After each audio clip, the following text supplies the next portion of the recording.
Cummings, please state your name for the record. Good morning, Your Honor. D'Amico Cummings for the Ritz. Chris Clare on behalf of probation. Your Honor, Mr. Cummings is before the court for a violation of probation hearing.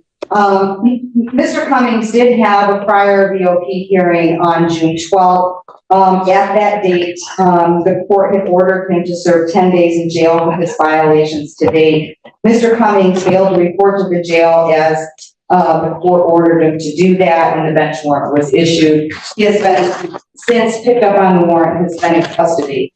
At this time, Mr. Cummings is still in the same situation he was on June 12th. He still has a balance of $2,255. He's made no payments to the court. He failed to complete the level 2 driver rehab program, failed to complete 100 hours of community service. He has another new pending case since June 12th, an alleged R&O, date of offense, July 22nd, 2024. He does have a PCC on August 1st in that case. So the court is also aware Mr. Cummings does have another pending case on 14B. It is a domestic violence case. He goes for sentencing on that on Monday. That is not a violation of this case. It happened prior to the sentencing. However, he also, in that case, had a bond violation as he violated the no contact order in that case. That will be addressed at their sentencing hearing as well. Mr. Cummings, in this case, Your Honor, it started as a felony case. We did get him sentenced in it. However, prior to all of that, getting him to sentencing in January, he had multiple failure to appears before this court. He continued not to follow court order. Given that he has demonstrated that he does probation is recommending that he serves 365 days in jail, credit for 85 days that he served to date, to serve the balance. Before we dive in, just a quick note. This commentary is created for educational purposes, designed to help those who may be confused or curious about courtroom processes. If you don't find it helpful, feel free to skip ahead. But for those who want a deeper understanding, stay tuned. It's about to get intense. Now, here's the situation. A defendant already given multiple chances is back in court, facing serious consequences after failing to follow through on nearly every condition of probation. We're talking missed payments, skipped programs, new charges, and even allegations of running from police again. The big question is, will the judge show mercy one more time, or has this crossed the line? Pay close attention, because every detail here matters, and it's all building toward a decisive moment. That he complete the in-jail MRT program with the court to consider early release upon his completion with that, and that he be discharged from probation without improvement, with and waiving remaining terms, accepting his financial obligations. I did have a lengthy conversation with Mr. Cummings yesterday. He does admit that he messed up on probation. So he admits to these violations? Yes, except for the pending cases, for obvious reasons. He wants to ask the judge for mercy in this situation. He would like for his probation to be reinstated. He said he is willing to comply with probation and get done what he needs to do. However, he does want to take responsibility for not doing what he needs to do over the past couple months. So when I asked him what's been going on, he kind of gave me a litany of things. He cares for his 5-year-old son, who is going to kindergarten in the fall. He also has a baby on the way. His started to the 14th, but really the baby can come any day. Those two things, as well as his job, he's working Amazon night shift, 40 hours a week, essentially distracted him from taking care of what he needs to do on this probation. He does live with his mother and his partner, as well as his children, so he does have a support system. He says he can make payments. He is working full time, and he does have some savings that he can put a pretty substantial payment toward his fines and costs. He said his mom can come up and pay $1,000 before he even is released from jail. He mentioned to me that he has been successful in other probations, and think he can be successful here if the court is willing to give him another chance. How did he get picked up on this warrant? The police came to your apartment for an unrelated matter.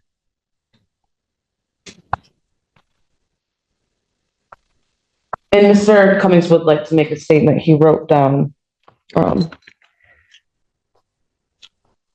Did you have something, Ms. Polera, before he? Say, when the police did arrive at the apartment, it was for an unrelated matter, and I believe that he ran, and that's where the new RNO case came from.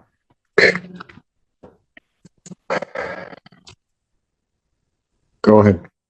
I want to start like this and say I do got a 4-year-old about to be 5 in October, about to start school this fall. I got a daughter due any day this month.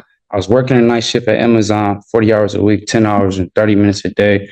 I was laying down on my side. I didn't look at it as a punishment, but I looked at it as an opportunity to do better and be better and get my life together. I can't have warrants and actually be responsible for my son and get to school every day or even for a bus.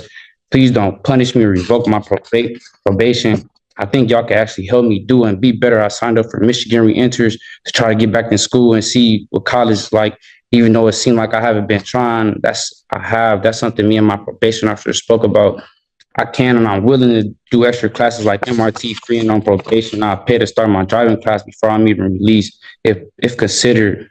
And if you can take thought that I'm on probation for being a victim in a car accident I was in or at fault for, I went to the hospital with bad injuries, just as everybody else. Like, please, Your Honor, I've been getting dealt a bad hand. And I'll just try to be the best I can and resolve every issue the best way possible. Honestly, I'm not the best, but also not the worst. Like, please, Your Honor, I beg you, please, can I have one more chance to show y'all I actually had a bump in the road and I had to get over. Please.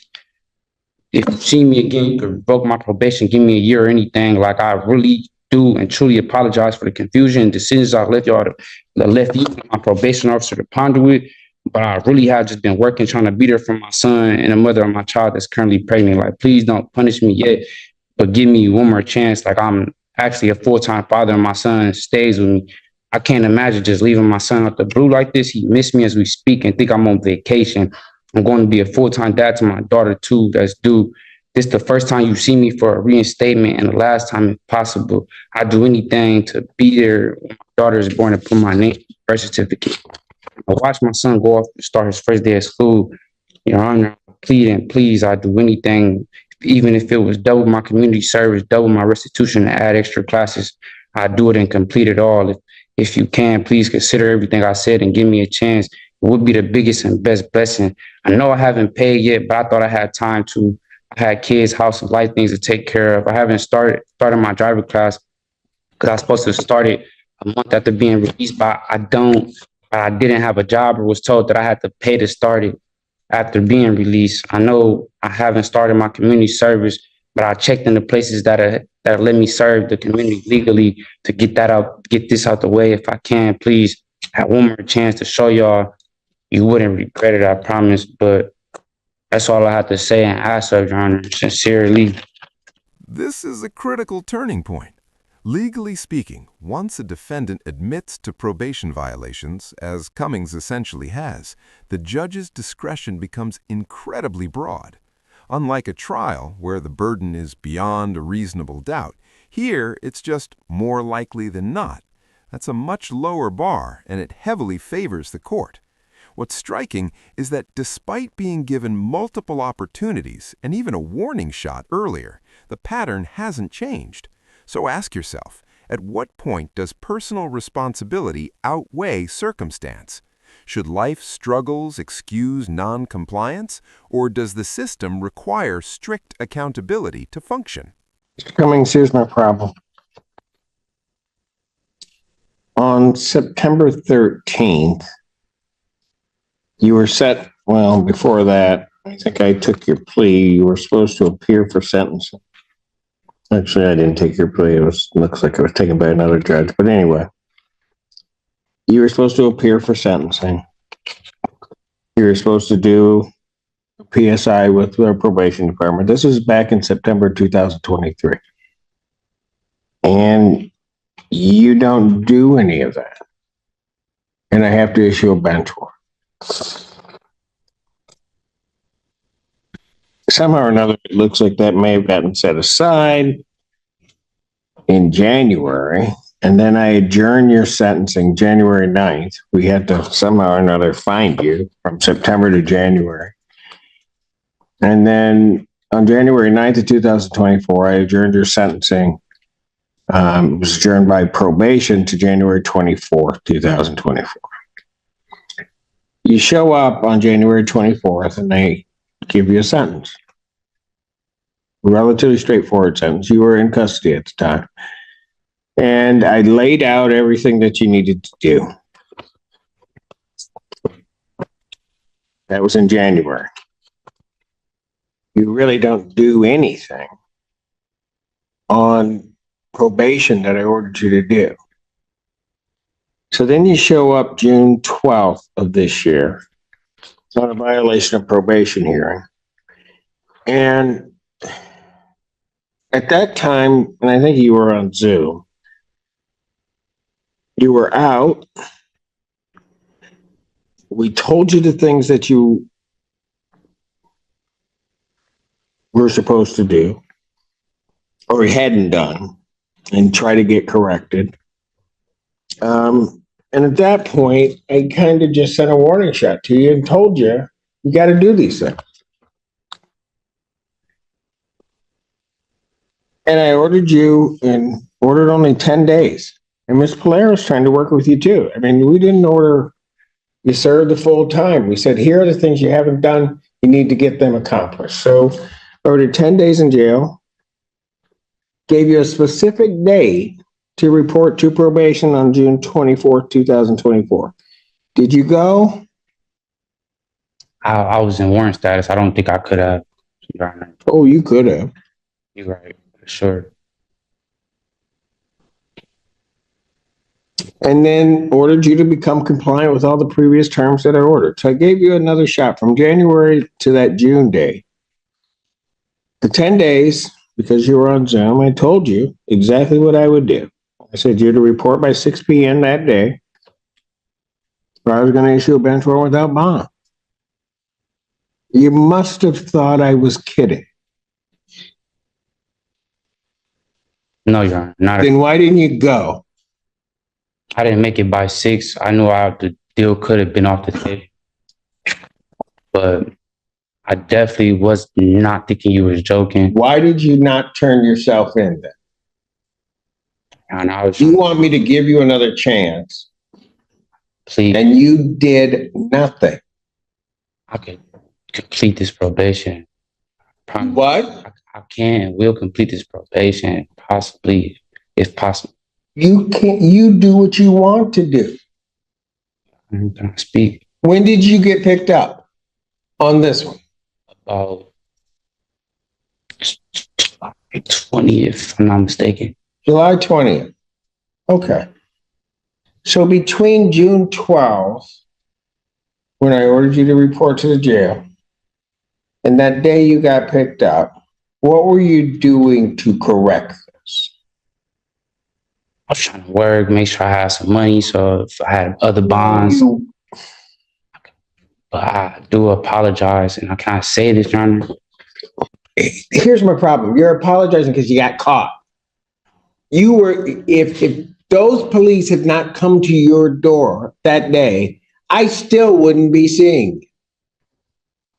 Yeah, I probably would have turned myself in still. When? That was all. In the 45 days from the time that I ordered it to the time that you got picked up, at what point were you going to turn yourself in? As soon as I had enough funds to take care of other cases that's holding me with no bonds and counties like tickets. And I was trying to be there for the mother of my child that's currently pregnant. I would have done my probation this whole time. But I had other warrants that stopped me from doing my probation. I'm not going to say, yeah, I didn't. I'm not going to say I didn't turn myself in. It was other warrants, other cases that stopping me from being best at what I can show y'all and doing my probation. I've given you an opportunity to show me. I'm coming up on a year, and guess what? What have you done? Nothing. Nothing. Try to give you at least a gentle nudge, and you still don't do anything. Nothing. You tell me one thing on this sentence that I gave you that you've done. It was my first time. Tell me one thing you did. I checked in, it was hard. I mean, I did check in, do the non-report. Why is it that you just can't say, Judge, I did nothing? I did nothing. Because I'm looking right at it. You did nothing. You're right, Your Honor. You're right. Everything with you is an excuse. No excuses as a man. That's what I was taught. So I don't try to make excuses, honestly. You've made excuses since the time you first started talking. Everything that's come out of your mouth is an excuse.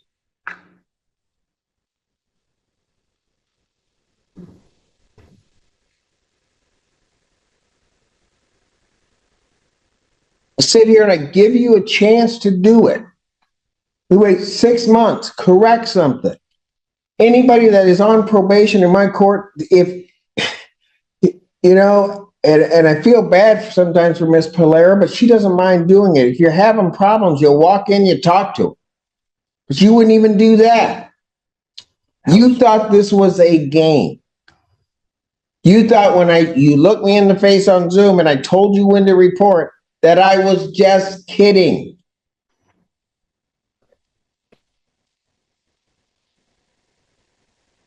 Nothing that comes out of my mouth am I kidding.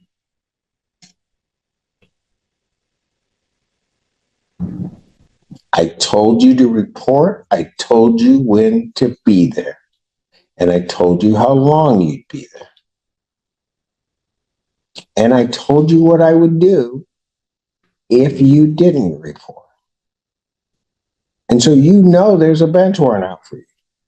Because at least you took me for real on that I was going to issue a bench warrant. So when the police show up, what do? You don't even say at that point, I got to deal with this. You take off running. Allegedly, I guess we'll say at this point. And where was that going to get you? Got you right here. And after all that, Mr. Cummings, you want me to believe anything that's coming out of your mouth that doesn't resemble an excuse.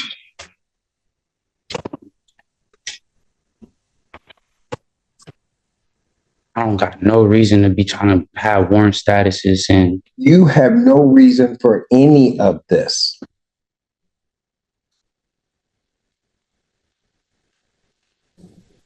Everything that has happened that's bad in this case is no one's fault but yours.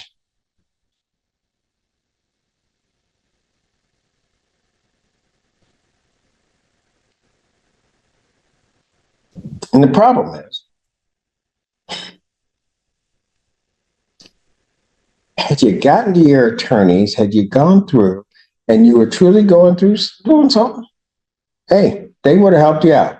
There's no doubt, Ms. Perrine or Ms. Pate, they would have been all over my coordinator's email, trying to figure out something to do. Quite frankly, even if you had at that point gotten to Ms. Polera, she would have been trying to do something. I didn't want to be disrespectful. Too late. You disrespected everybody here. So don't even play that game with me that you don't want to be disrespectful. You intentionally were disrespectful. You intentionally thwarted my order. You intentionally then tried to hide and seclude yourself. You were disrespectful, allegedly, to the police when they showed up, told you had a warrant, you take off. Every move you made has been just coated with disrespect to everybody involved in the process. I wasn't trying to be disrespectful, calling my probation officer and not coming in to take care of the business. And I didn't even talk to the police or anything. They didn't tell me anything. Okay. You had a warrant, you knew it, you took off. And if I didn't have those two gentlemen behind you right now, you'd run off again. Every time. Yes, that's what you do. I can't run. What? I can't run. You can't run? I can't run. Never. I know, because you kept running before. And that's why you're here right now. That's all that you've been doing. Doing nothing and running. I haven't had the probation because I had warrants for other cases. I would be straight on track with probation to this day. If it wasn't for the other warrants, Your Honor, I promise you.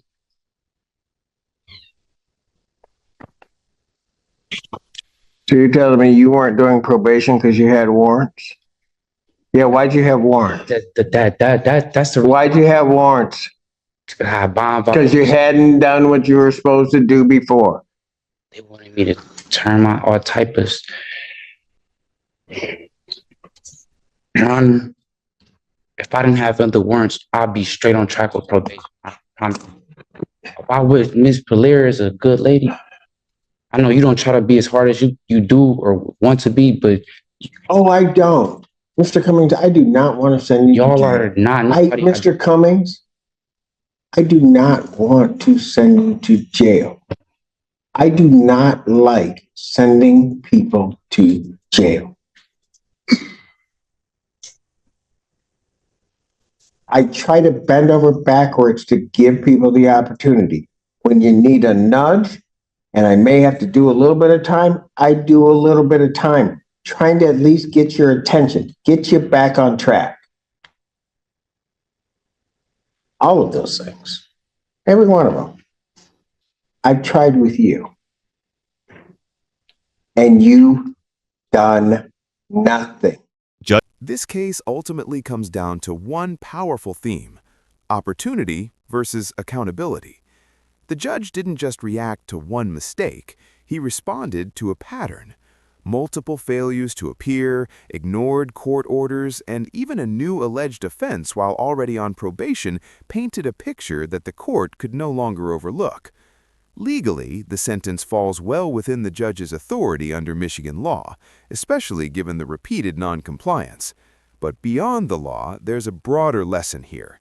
Communication, effort, and follow-through can make or break a second chance.